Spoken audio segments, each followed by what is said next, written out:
guys, and welcome back to the channel. I'm Michelle. And I'm Ken, and today we're here to talk about Unfrosted, a new Netflix original movie that's been out for, I think, over a couple of weeks. But this is a movie that is written, directed, and starring Jerry Seinfeld. So we're going to get into this and give our thoughts on the movie, tell you if it's worth checking out or not. But before we do that, hit the subscribe button. We talk about movies and TV and all that good stuff on this channel. And yep. Make sure you like the video. Like the video like she said, and then leave us a comment down below. Did you watch Unfrosted? What are your thoughts? Let us know in the comments section. So, I wanted to check this one out the other night before we watched Madam Web, and you wanted to watch Madam Web, and I wanted to watch this, and we finally got around to this one last night. We did. You know what? I feel like this one got a lot of crap, but I feel like I enjoyed it quite a bit. What did you think about it? Yeah, so if you didn't know, this movie is about the creation of the Pop-Tart. Oh, yeah. The beloved... Something we all wanted to know. The beloved Pop-Tart. If you don't like Pop-Tarts, then that's okay, but I like Pop-Tarts. Do you think that if somebody doesn't like Pop-Tarts, that's going to be a deal breaker for them? Or this movie? It might be. So, I'll just go off of what you said. I do feel like that this movie... I don't know if I heard, if I necessarily heard bad things about it, but I think that I personally just thought that it looked like a silly movie. Yeah. And I wasn't quite sure if, it was going to do it for me. But I will say that I enjoyed this one, actually. Yeah, I mean, it is a silly movie. I'm kind of I follow a lot of, channels that review movies and stuff, and I just see a lot of thumbnails with, people in their hands in their faces and stuff like that, and people didn't seem to enjoy this movie. Gotcha. But I just think it's because people don't know how to have fun, Yeah, I think this definitely has Jerry Seinfeld written all over it. It's a real just goofy, dumb, dry wit kind of humor. Yeah. But if you're into that, if you like Seinfeld, if you like B-Movie, you remember B-Movie? Well, come on. We watched it all the time with the kids. B-Movie? I think we rented that too before we had kids and watched it. But yeah. That it kind of has a very similar sense of humor to that movie, if I'm being honest. And that movie was also wrote by Jerry Seinfeld as well. I will say too that this movie has a lot of people in it. It does have a lot of people. It has a smorgasbord of people in it. You got Amy Schumer, who's the head of Post, and Jerry Seinfeld's working for Kellogg, so it's kind of like a Post versus Kellogg thing, but they also rope in General Mills and some of the other big cereal names, and they got Quaker in there as well with a nice little gag because Quaker, they're like, what have you ever done, just little wheat cereals? So they had some fun little gags in there. Oatmeal. Oatmeal. Well, they also doesn't Quaker do a couple cereals that are like the wheat cereals? I feel like they do some cereal. I'm not sure, but they were making fun of... I feel like I've got them before because I like all those boring cereals. Right. Cereals. I will say I think that this movie definitely plays on some nostalgia.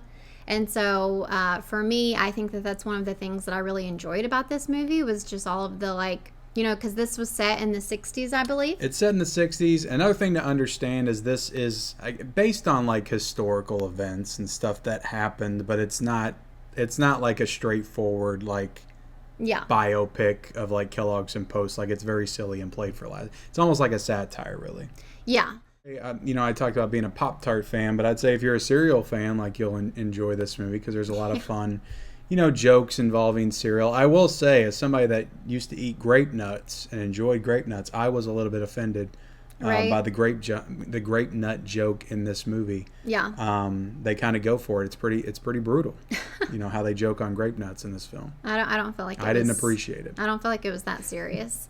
But yeah, I don't think that it's a spoiler to say because it was in one of the trailers, but I also enjoyed a cameo that happened that starred some Mad Men characters. Yeah, I forgot about that. Yeah, so if you ever watched the show Mad Men, which again, I don't know if that show was for everyone. It was very it didn't always have a popular show when it was around. It didn't always have the most going on, but we watched it and we enjoyed it. You also have a cameo with oh my gosh, Game of Thrones.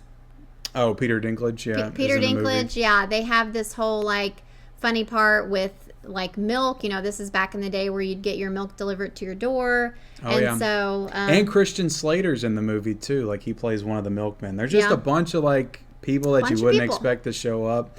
Like we talked about Amy Schumer, but also Jim Gaffigan's in this as well, and he played. He's pretty like much, he was like the head CEO. of he was the head of Kellogg's, and then they bring in Melissa McCarthy at one point in the movie, and just a lot of people that you would recognize for sure. We got Bill Burr is playing President Kennedy at one point, so that was a kind of a fun skit. You can just tell that Jerry Seinfeld's made a lot of connections. A lot of people admire and like Jerry Seinfeld, and maybe want to work with him no matter what the script is. Yeah, I felt like that this movie was just it was just kind of like one of those like good kind of like uplifting, upbeat movies. It was just like fun to watch, fun to just turn your brain off and watch it. And I thought that it like maybe I'm just like very simple or something, but I thought that the movie actually looked good.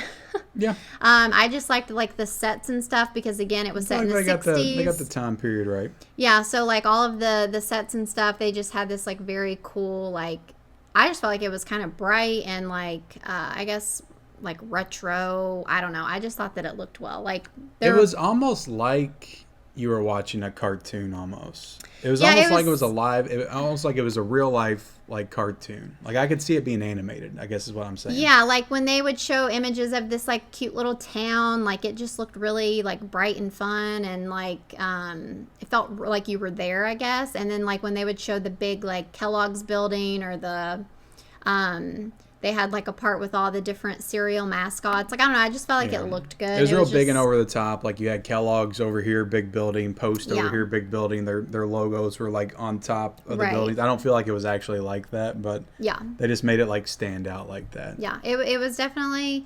I thought fun and I mean it's silly.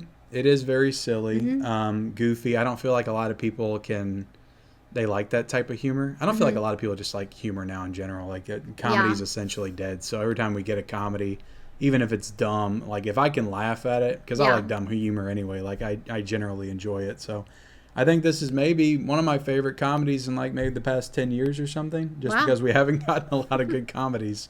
And it's just silly. I like silly, stupid, like slapstick stuff. So I feel like it was right up my alley for sure. But I will say too, real quick, this movie really made me want a Pop-Tart. It did. It made me want a Pop-Tart. They really make Pop-Tarts. And they make, the impressive thing about the movie is they make Pop-Tarts without frosting look good and enjoyable to eat. Because that's true. They don't, because when Pop-Tarts first came out, they didn't have the frosting. Right. Which goes into the title. Unfrosted. It's called Unfrosted. And then they kind of joke about adding the frosting towards the end. But yeah, everything looked good and all the cereal looked good too. So yeah, it made you hungry for breakfast foods for sure. It but did. Do you want to get into your score here for Unfrosted? I feel like this is going to be a 5 out of a 5 for you. I'm going to give it a 3.5. Okay. A little lower than I expected. Look, I liked it a lot, but I'll probably agree with you. Give it a 3.5 out of 5 as well. So that's our review of Unfrosted. I would say check it out on Netflix. I mean, if you got Netflix, why not? It's a fun time. You can watch it with your kids, too. It's perfectly harmless. I don't feel like there's a lot of dirty humor or anything in it. No. You might want to grab some Pop-Tarts or eat a bowl of cereal while you watch it. Yeah. So I'd say check it out. And, like I said, subscribe to the channel, like the video, leave us a comment, turn on bell notifications for future videos, and we'll see you next time. Bye, guys.